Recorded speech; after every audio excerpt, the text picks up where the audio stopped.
Bom dia. Você que está em casa, bom dia. Muito bom ter você mais uma vez nos nossos 10 dias de oração. E hoje chegamos ao dia 9, graças a Deus. E olha o título de hoje, Vencendo Dia a Dia.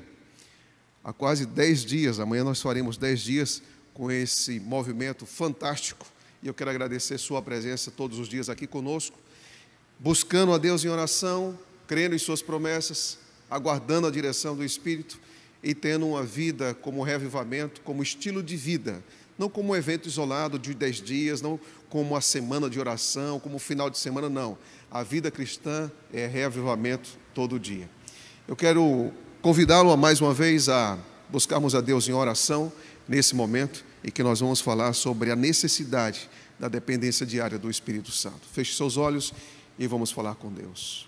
Bom Deus, muito obrigado, Senhor, porque somente o Senhor pode nos levar a termos uma experiência mais profunda em Tua Palavra.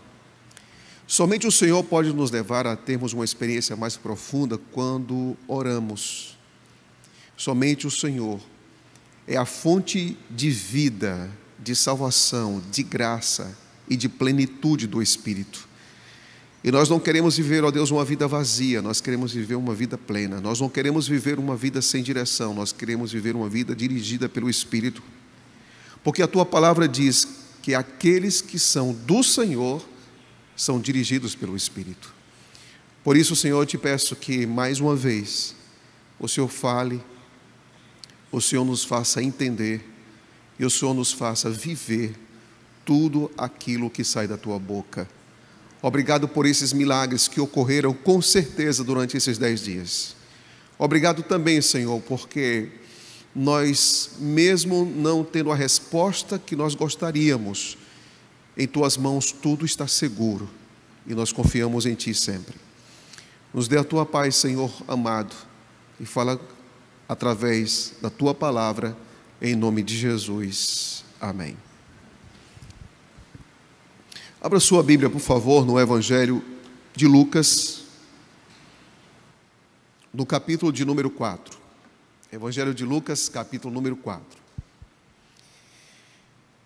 Dos 4 evangelhos, Lucas, ele é bem especial, porque ele vai falar muito sobre o Espírito Santo. É tanto que no livro de Atos, a continuidade do livro de Lucas, fala também muito sobre a presença e a direção do Espírito Santo. Mas hoje eu queria fazer uma abordagem um pouco mais específica do Espírito Santo na pessoa de Jesus Cristo. Mas antes, permita que dizer para vocês onde é que estará a maior dificuldade para que o Espírito Santo tome posse e dirija a nossa vida. William Barclay disse o seguinte: é o coração e não a cabeça o trono do Evangelho.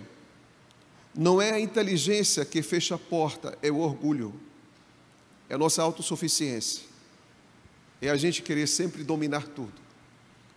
Então isso quer dizer que existe um lugar específico em nossa vida que Deus trabalha. E Ele trabalha intensamente, Ele trabalha diariamente, Ele trabalha constantemente, Ele trabalha incansavelmente. E você pergunta, aonde? No nosso coração. O nosso problema, como ser humano, é no nosso caráter. E Deus, Ele nunca vai trabalhar na periferia da nossa vida para mudar nosso caráter.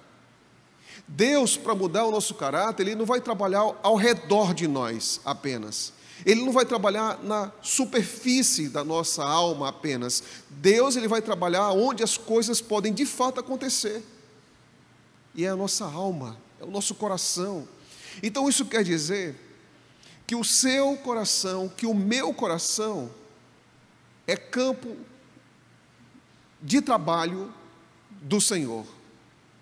Você já viu, quando você está dirigindo, andando em uma estrada, e de repente alguém diz o seguinte: olha, você tem que desviar, porque nós estamos em obra, desculpe o incômodo, e você faz isso? Deus, Ele coloca uma placa ali no nosso coração e Ele não tira. Estamos em obra para que você e eu sejamos homens e mulheres melhores. Ele está trabalhando o tempo todo. Paulo diz em Filipenses: aquele que começou boa obra em vós há de concluí-la. Então isso quer dizer que Deus trabalhou em você ontem, está trabalhando em você hoje e não se cansará de trabalhar em sua vida. Por quê, pastor? Porque nós somos canteiro de obras do Senhor. Ele não deixa de trabalhar em nossa vida. E a única coisa que impede Deus trabalhar em nossa vida é a nossa autossuficiência. É querer o tempo todo estar no controle, no comando. É o tempo todo dizendo: Senhor, faço isso aqui, mas o resto é comigo. É claro que existem responsabilidades na vida cristã, é óbvio. Mas existem algumas áreas, ou melhor, todas as áreas, mas especialmente a área do coração, que a gente deve dar a Deus total liberdade para que Ele haja, para que Ele trabalhe. Se é assim, o que nós podemos aprender de Jesus Cristo? Jesus Cristo tinha tudo para fazer da sua vida uma vida de um alcance enorme, sem demonstrar dependência de nada. Mas por que na sua condição, Ele fez questão de apresentar para nós que havia uma dependência do Pai e também havia uma dependência do Espírito? Então você vai ver algo aqui bastante interessante. Como o Espírito agiu em Jesus Cristo, e esse mesmo Espírito, o Espírito Santo, que é o nosso Consolador, deseja fazer o mesmo com você. Lucas capítulo 4 é um dos versos muito importantes que nós vamos ler nessa manhã. Diz assim, versículo número 18: o Espírito do Senhor, são palavras de Jesus, está sobre mim, pelo que me ungiu para evangelizar os pobres, enviou-me para proclamar libertação aos cativos e restauração da vista aos cegos, para pôr em liberdade os oprimidos. Jesus tinha consciência de que o Espírito Santo estava nele, e também tinha consciência de que o Espírito Santo tinha uma obra para ele, e tinha também consciência de que as Escrituras do Antigo Testamento se aplicavam a ele. No Evangelho de Lucas nós vamos encontrar algumas coisas interessantes. Por exemplo, logo no início, Lucas 1,35, sobre a concepção de Maria, o filho que viria, o anjo respondeu: o Espírito Santo virá sobre você, e o poder do Altíssimo. Quem é o Altíssimo? O Espírito Santo. O poder do Altíssimo a envolverá com sua sombra. Por isso também o ente santo que há de nascer será chamado Filho de Deus. Perceba uma coisa: esse milagre que a gente não consegue explicar, não dá para se explicar isso. Não dá para se explicar o nascimento de Cristo, a encarnação de Cristo, a ressurreição de Cristo, não dá para se explicar isso.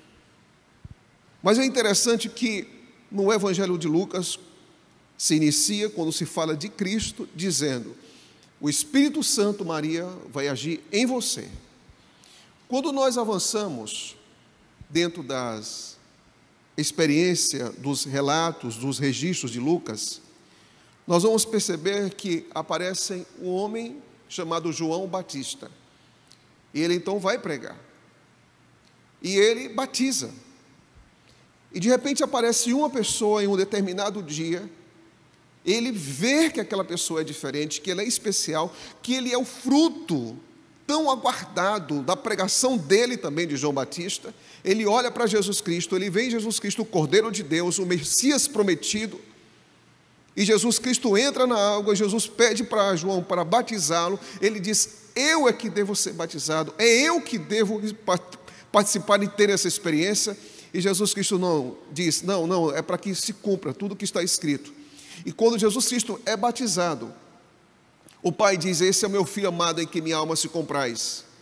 E depois o Espírito Santo vem sobre Jesus Cristo. Mais uma evidência forte de que o Espírito estava presente na vida de Cristo. Mas não para por aí. Veja comigo, por favor, em Lucas capítulo 4. E o versículo de número 1 diz assim: Jesus, cheio do Espírito Santo, voltou do Jordão e foi guiado pelo mesmo Espírito no deserto. Jesus estava então começando sua obra, seu ministério. Os desafios que estavam se levantando, ou que seriam levantados diante dele, seriam enormes, enormes. E o que é que Cristo faz? Vai para o deserto. Ele vai se preparar, vai refletir, vai meditar, vai orar. E nos momentos de maior consagração, de entrega para os desafios que iriam surgir, Satanás então vai no encalço de Jesus, vai procurar Jesus, vai tentar Jesus. Porque o maior objetivo do inimigo era que Cristo não viesse, ele veio. O maior objetivo do inimigo depois da volta de Cristo é que ele não assumisse sua missão, ele assumiu. O maior objetivo de Satanás depois que Cristo assumiu sua missão era que ele não se consagrasse para a sua missão, ele foi se consagrar. E o que é que Satanás faz? Vai até o deserto. Todas as vezes que você procurar ter uma vida santa, ter uma vida mais íntima, mais consagrada, mais dependente de Deus, o inimigo vai fazer de tudo para que você não tenha essa experiência de forma continuada. Vida santificada não é legalismo. Vida santificada não é formalismo. Vida santificada é um caráter que se assemelha todos os dias com a pessoa de Cristo pela habitação do Espírito Santo. Isso é vida santificada. E essa vida santificada requer intimidade com Deus. Jesus Cristo foi para o deserto, e naquele momento que foi para o deserto, o diabo o tempo todo foi tentá-lo. E é interessante que no 40º dia, as piores tentações, as mais duras, e todos nós nessa vida temos um 40º dia. É aquele dia que a gente está cansado, gente. Aquele dia que a gente está muitas vezes esgotado. Aquele dia que a gente está querendo descansar, que a gente às vezes está com fome, que a gente está com sede, que o estresse é enorme, que a ansiedade é tremenda. E Satanás muitas vezes vem com seus maiores pratos, as suas maiores sugestões para nos pegar. Eu não sei se nessa manhã eu estou falando para alguém que está passando pelo seu 40º dia, em que as tentações de Satanás se multiplicam, são dobradas, porque sabe que você pode estar mais frágil. Mas se lembre de uma coisa: a sua fraqueza pode ser uma das melhores condições para Deus manifestar o seu poder e sua graça. Por maiores e difíceis sejam os passos que você está dando para a intimidade com Deus, por maiores que sejam as tentações, não desista, não desista, porque se for necessário enviar um anjo para estar com você, o Senhor vai fazer isso. Mas Ele, mais do que um anjo, já enviou o seu Espírito para que você prosseguisse. Olhar para o ministério de Jesus Cristo é olhar que Jesus Cristo sempre foi dirigido pelo Espírito Santo. E se a vida dele foi assim, por que a gente não vai levar a sério a nossa vida? Se Jesus Cristo foi para o deserto da vida, e lá foi guiado e sustentado pelo Espírito, como é que você quer andar no deserto dessa vida sozinho? Sem conhecer a obra, o ministério, a presença e a direção do Espírito Santo. Não faça isso. No Evangelho de João, nós vamos encontrar um homem que era inteligente, capaz, uma mente lúcida, aguda, um intelectual, que tinha habilidades dentro da história, da teologia, do mundo jurídico, de uma capacidade extremamente grande, que conhecia de história, que conhecia da escatologia messiânica, que conhecia da Torá, que tinha uma consistência dentro da compreensão da história de Israel, mais do que qualquer outra pessoa, Nicodemos. E ele vai falar com Jesus Cristo, racionalizando, fazendo perguntas, mas ele sabe que muito mais do que perguntas, dentro do coração de Nicodemos é uma necessidade. Deus quer responder suas perguntas, mas nem sempre vai responder todas, porque mais importante do que as perguntas que Deus responde é aquilo que Ele quer fazer em sua vida. Enquanto Nicodemos estava procurando respostas, que ele nem mesmo entendeu as respostas que Jesus Cristo deu, Jesus prometeu para ele um novo nascimento.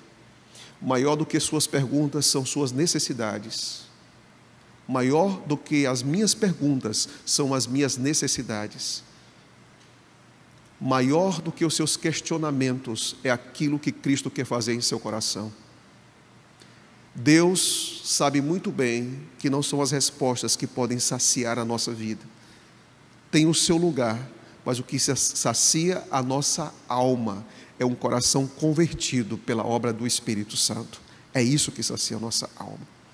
E Jesus foi muito claro e disse para Nicodemos: Nicodemos, você tem explicações aqui para o vento? Não.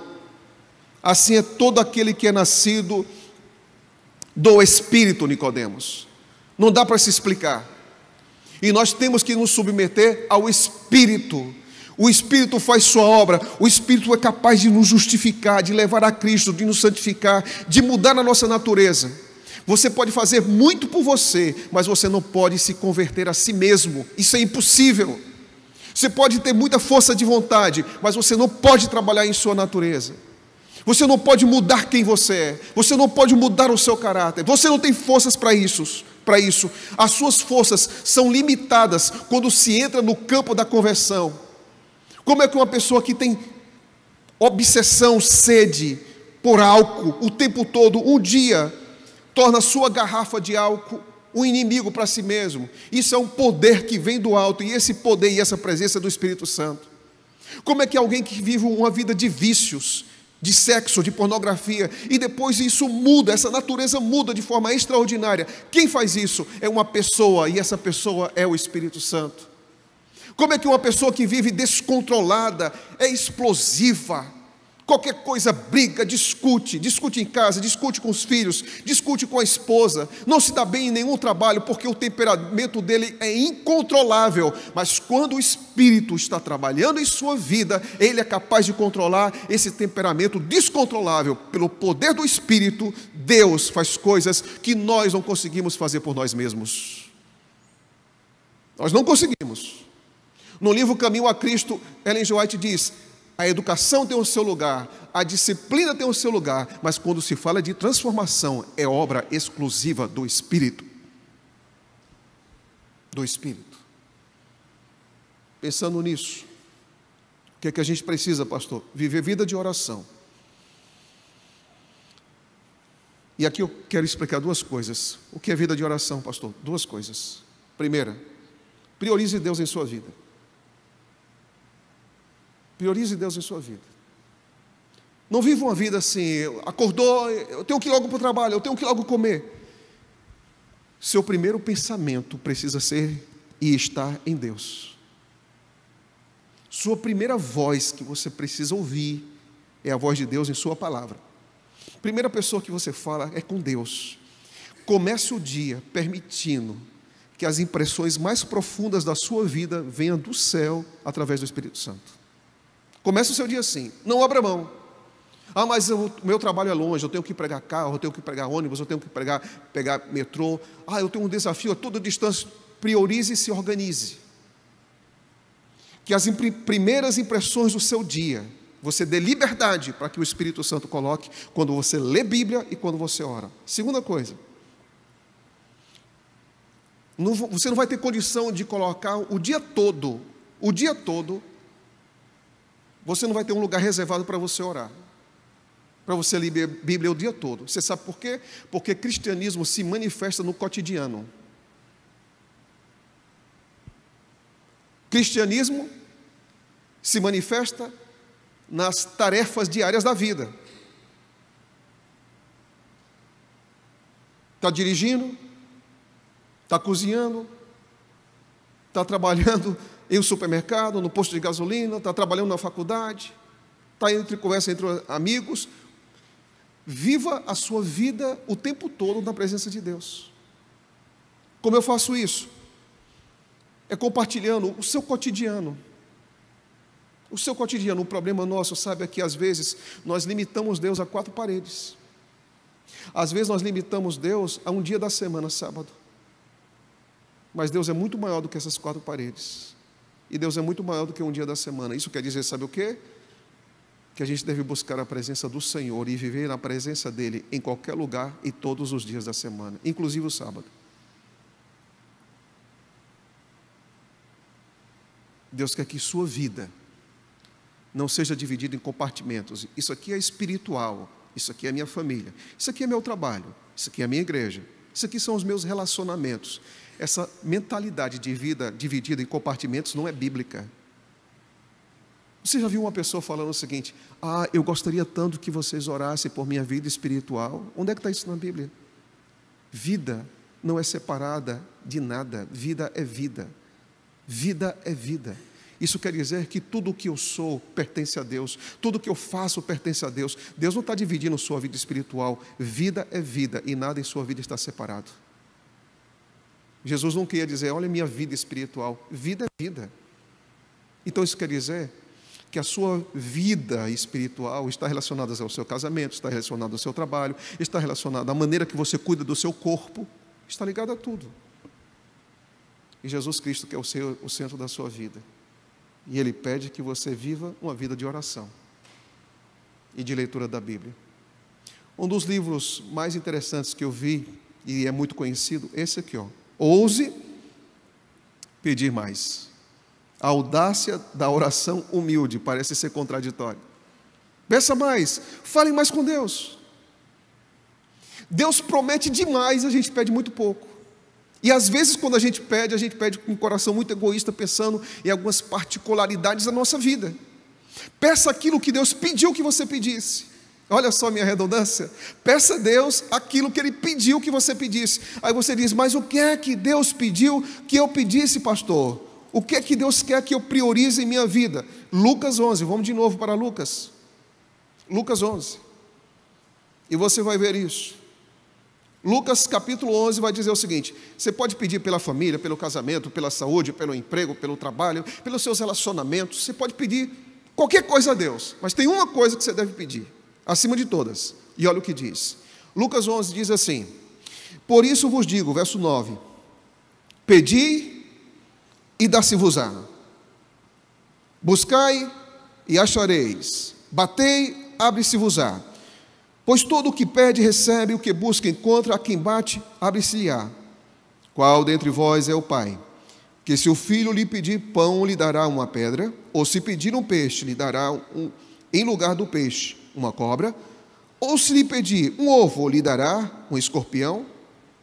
Cristo está dizendo: peça, peça, peça, peça. Não pare de pedir.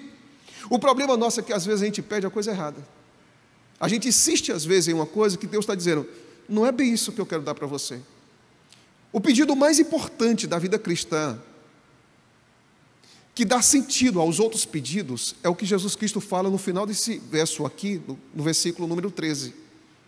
Ele diz: ora, se vós que sois maus, sabeis dar boas dádivas aos vossos filhos, quanto mais o Pai Celestial dará o Espírito Santo àqueles que lhe pedirem. Jesus disse: olha, peça, peça, peça, mas no versículo número 9 não diz o quê? No versículo número 10 não diz o quê? No versículo 11 não diz o quê? No versículo 12 não diz o quê? Mas depois, no final de tudo, ele diz: eu quero que vocês peçam isso, o Espírito Santo. O Espírito Santo é o pedido mais importante entre todos os pedidos que você pede a Deus, o mais importante. Vamos pedir isso hoje a Ele? Senhor, hoje, sexta-feira, eu quero que o Espírito Santo habite em mim, hoje. Hoje é o meu pedido. Não vá para Deus com um monte de pedidos e deixe o Espírito Santo no final da linha. Vá a Deus pedindo o Espírito e depois você pede a Deus as outras coisas. Você está comigo? Você está comigo? Todo dia. Eu vou fazer um monte de pedido a Deus, mas o primeiro é pela presença do Espírito. Mas existe um concorrente hoje. Augusto Cury, ele disse que nós vivemos hoje com síndrome do pensamento acelerado. Você sabe o que é isso? As pessoas estão com dificuldades para se concentrar. Você sabe por quê? Porque a gente vive hoje no excesso de telas. A pessoa acorda, tela. Vai dormir, tela. Entra no metrô, tela. E nós estamos muitas vezes reféns das nossas telas. E a gente não consegue se concentrar. Às vezes um pensamento na Bíblia, gente, se alimentar da palavra não é só uma leitura, é uma reflexão. Deus quer que você leia a Bíblia e pense. A gente tem que exercitar a capacidade de pensar. A gente tem que ler Bíblia e exercitar a capacidade de analisar. Por que essa palavra está aqui? Por que esse texto foi colocado? Muitas coisas em sua vida podem ter assim uma alta velocidade, mas a vida cristã não pode ter uma alta velocidade. Você pode estar ali trabalhando a 100 por hora, você pode comer a 100 por hora, você pode beber rápido, você pode viver uma vida acelerada, mas isso não cabe na realidade da vida cristã, porque a vida cristã exige que você pare, que você pense, que você reflita e veja uma coisa: as principais coisas da vida exigem que você pare, que você deguste. Essa semana eu estava falando com o pastor Claudinei, ele falou algo interessante, sabe? Vou contar aqui a sua experiência, viu, Claudinei? E ele disse que estava com um amigo e foram comer jabuticaba. E então ele, um amigo e outra pessoa. E eles foram até o pé de jabuticaba. Então você sabe que a jabuticaba dá fruto na árvore toda, né? Só não dá nas folhas, né? Então ele e o amigo, os dois correram e tome jabuticaba para dentro.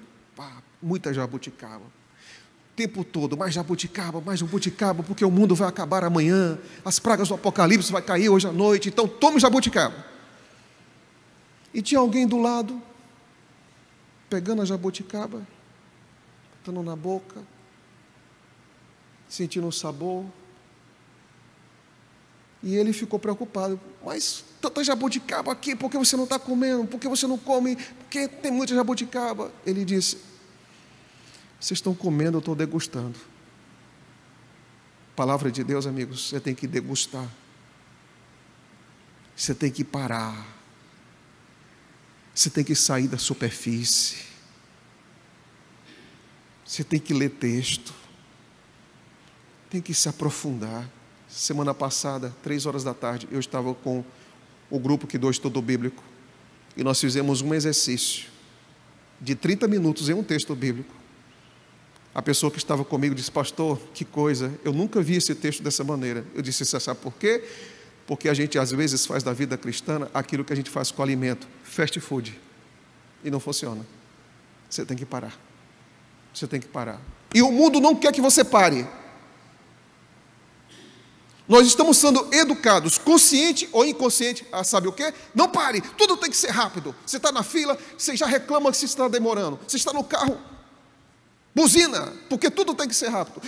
A gente não está tolerando mais, sabe o quê? Atrasos. A gente não tolera mais atrasos. Você sabe por quê? Porque nós somos educados. Aí a gente pega esse pacotão todo e joga dentro da vida cristã. Não funciona. Aí você quer que tudo seja rápido. Não funciona. Tem muitos cristãos que estão reclamando da sua condição espiritual e o problema não está com Deus, o problema está sendo na maneira que a gente está levando a nossa vida espiritual. E não funciona. Ou você para e se aprofunda, ou você continua correndo e vai ter uma vida cristã superficial. Em nome de Jesus, aprenda a parar. Aprenda a parar. Recentemente teve um jogador de basquete, um dos mais conhecidos dos Estados Unidos. E fizeram a seguinte experiência. Ele saiu, se eu não me engano, em Nova York, com várias pizzas em suas mãos. E ele estava vestido como atleta. E as pessoas estavam passando, extremamente famoso. E ele estava oferecendo pizza para as pessoas. E as pessoas andando na rua com seus celulares aqui. E ele oferecendo pizza para as pessoas. E as pessoas aqui. Alguns até bateram nele sem percebê-lo. Às vezes a gente está vivendo assim, gente. Jesus oferecendo tantas coisas boas e a gente está tão preso no nosso mundo. Mas em nome de Jesus Cristo, isso vai mudar hoje. Porque você tem a capacidade de tomar decisões. Você tem a capacidade de fazer escolhas. E você precisa escolher ter mais tempo com Deus. O mundo hoje é um mundo acelerado. A história do mundo, para quem tem pressa. A história do universo, para quem tem pressa. Olha só, o universo para quem tem pressa. A história da ciência para quem tem pressa. Hoje nós vivemos em uma sociedade que, aqui a geração Z, pessoas com idades entre 16 e 24 anos, gastaram mais tempo em redes sociais em 2018. 175 minutos por dia nessa faixa etária. 257 minutos a média diária na Argentina, líder global nessa faixa etária. É muito tempo. E muitas vezes isso nos torna pessoas viciantes. E nós precisamos pensar. Pensar o quê? Pensar que nós estamos em uma guerra e que nós precisamos priorizar a nossa vida com Deus. John Piper disse algo interessante: você não saberá para que serve a oração até entender que a vida é uma guerra, que é difícil, que as batalhas estão aí e que eu preciso refletir sobre minha condição espiritual à luz da presença do Espírito Santo. Eu quero concluir dizendo que Jesus Cristo foi ressuscitado por Ele mesmo, que a gente não explica isso, destrui esse corpo e Ele vai se levantar no terceiro dia.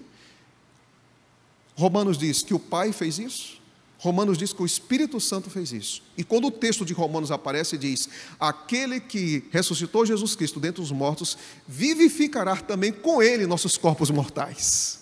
Isso quer dizer que se nós temos a necessidade e reconhecemos o reavivamento como prioridade, o Espírito Santo é capaz de operar esse reavivamento em nossa vida. Quando nós olhamos para Jesus Cristo, durante toda a sua vida, foi um grande conflito, intenso, mas Ele nunca deixou de orar. E qual é o recado que nós devemos levar hoje para a nossa vida? Hoje, a gente termina os 10 dias aqui. Amanhã você vai concluir na sua igreja. Mas Deus não quer que isso termine em sua vida. Ele quer que continue. O maior desafio da vida cristã não é começar. O maior desafio da vida cristã é continuar e não parar mais. E por isso, vem esse pensamento aqui que me chama a atenção. Como é que eu posso continuar, pastor? Eu não quero parar mais. Eu quero que os meus 10 dias se transformem em 20 dias, se transformem em um mês, se transformem em um ano, porque esse ano será um dos anos mais abençoados da minha vida, pastor. Você sabe por quê? Porque eu estou priorizando mais Deus no reino do meu coração. Eu quero que Ele seja primeiro. Aquilo que Jesus Cristo fez, eu também farei. Manhã após manhã, Ele comunicava-se com o seu Pai do céu, recebendo dele. Qual é a palavra, amigos? Qual é a palavra que aparece aí na tela? Diariamente. Como era que a igreja de Atos vivia? Dia a dia, acrescentava o Senhor aqueles que iam sendo salvos. O que a igreja fazia diariamente? Estudava a Bíblia diariamente, orava diariamente. Esqueça esse negócio de só uma vez por semana, esqueça esse negócio de consagração quando tiver um evento, uma atividade. A vida cristã não é algo isolado do calendário. Vida cristã é todo dia. Todo dia. Diariamente, um novo batismo do Espírito Santo. Deus está prometendo suprimentos espirituais, graça espiritual para a gente. Sabe quando? Deus não está preocupado com amanhã não, gente. O que Deus quer fazer em sua vida é hoje. Hoje é o tempo escolhido de Deus para fazer a obra em sua vida. Hoje. E eu quero dizer para Deus: faça a sua obra em minha vida hoje. Derrama teu Espírito hoje. Age meu coração hoje. Ocupa todos os espaços vazios do meu coração hoje. E amanhã eu vou orar de novo. Eu vou dizer de novo. E pela graça de Deus, domingo também. Segunda também. Vou passar o mês de março e vou falar isso. Vou passar o mês de abril e vou falar isso. Eu não vou desistir. Eu não vou desistir de pedir. E vem uma coisa: Senhor, me dê sede para que eu possa te buscar. Deus está procurando homens e mulheres sedentos, porque somente homens e mulheres sedentos podem ser saciados pela promessa. Deus está procurando jovens sedentos, somente jovens sedentos podem ser saciados pela promessa. E a promessa, sabe qual é? Se você pedir, rios de água viva irão jorrar do seu interior. Eu quero isso, sabe? Eu não quero vida árida, seca, sem sentido. Eu quero viver a vida plena. Você quer também? Diga aí na sua casa: pastor, eu quero vida plena. E vida plena é feita com escolhas. A escolha é, na minha vida, primeiro Deus. primeiro Deus. Eu concluo dizendo que Jesus Cristo partiu priorizando a promessa antes da sua ascensão. Eu vou, mas o Espírito Santo vem. Fique na cidade, fique em oração, em quebrantamento, em unidade, em dependência uns dos outros, que eu vou me manifestar entre vocês através do Espírito Santo. Eu concluo com esse pensamento: somente aqueles que se tornarem co-obreiros de Cristo, só os que disserem: Senhor, tudo quanto possuo e sou te pertence, serão reconhecidos como filhos e filhas de Deus. Eu quero ser reconhecido, sabe, apesar dos meus defeitos, mas eu quero ser reconhecido como filho de Deus. Você quer também? Você quer também? Levante sua mão e diga: eu quero, pastor, eu quero. Eu quero ser reconhecido como filho de Deus. Eu quero ser reconhecido. Se você quer ser reconhecido, você que está em casa, como filho de Deus, faça da sua vida uma vida de entrega diária. E quem se entrega experimentará todos os dias a obra do Espírito Santo no terreno do seu coração. Que Deus te abençoe.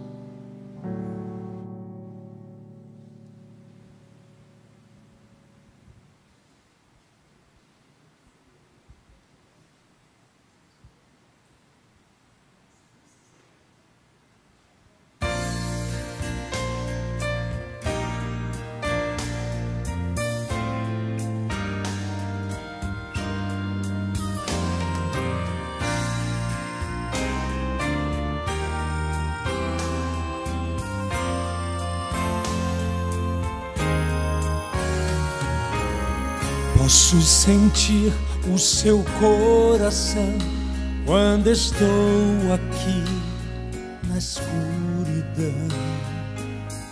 Eu ouvi sua voz a me falar: vem pra mim, desejo seu amor, como a terra deseja a chuva, pois estou tão cansado de errar, meu Senhor. Ó água da vida que corre como um rio, estou tão sedento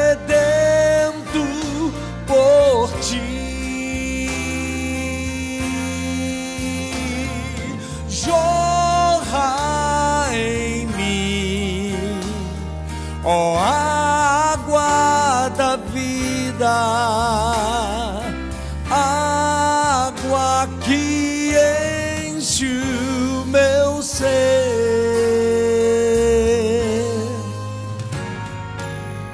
Tu me chamavas sempre, meu Senhor, eu tentava me esconder,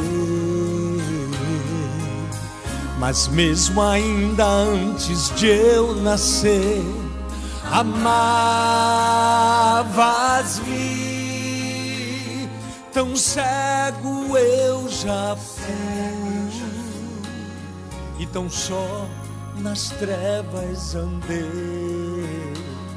Perdoa-me e me salva outra vez. Tem misericórdia, Senhor, me salve. Ó água da vida que corre como um rio, estou tão sedento por ti. Jorra em mim, ó água da vida, água que enche o meu ser. Oh,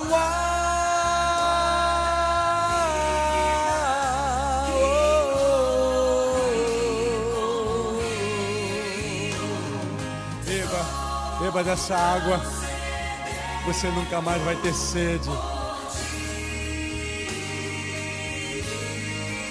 Oh, jorra em mim, ó água da vida,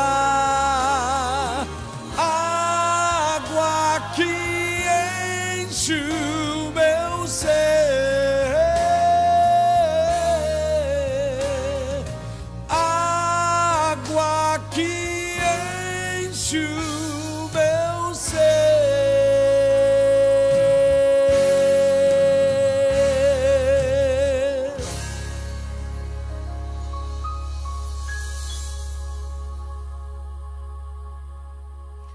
Deus, Ele só pode saciar homens e mulheres que estão sedentos. Deus só pode alimentar homens e mulheres que estão com fome. Deus só pode preencher homens e mulheres que reconhecem que estão vazios. Deus só pode fortalecer homens e mulheres que reconhecem suas fraquezas. O que nós mais precisamos é reconhecer a nossa necessidade. E quando Deus for buscado, Ele vai saciar cada uma das suas necessidades. Mas primeiro a gente tem que querer, desejar a presença dEle. Que Deus te abençoe. Que muitos e muitos 10 dias de oração se multipliquem em sua vida a partir de hoje. Vamos orar. Senhor, muito obrigado por essa experiência tão gratificante de poder compartilhar todas as manhãs a Tua palavra neste lugar. Hoje à noite a gente vai se encontrar mais uma vez. E eu peço a Deus que, mesmo finalizando amanhã os 10 dias de oração, que a gente tenha o nosso programa diário de reavivamento pessoal. Cuida de cada um de nós e seja para nós, através do Espírito Santo, essa água viva que sacia a nossa alma, em nome de Jesus. Amém.